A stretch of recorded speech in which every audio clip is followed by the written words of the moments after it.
হুম, দেখেন সামনে কি সুন্দর পরিবেশ, ঠান্ডা বাতাস। গরম বাতাস হইতেছে, গরম বাতাস। বাতাস হবে কি? বাতাস হলে গাছ ফাছ লড়তো, আমি কি লড়ে?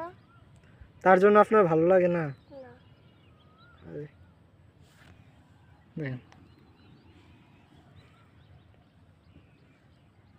আর দেখেন এইদিকে পরিবেশটা।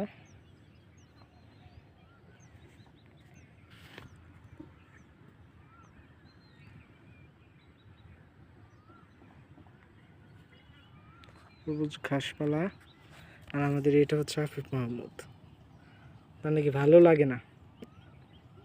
কেন ভালো লাগে না সেটা বলবেন কি সবাই? সবাইকে বলেন। হ্যাঁ, ভালো লাগে না।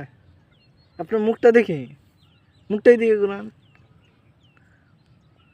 এখন বলেন কেন ভালো লাগতেছে না? ভালো লাগতেছে না।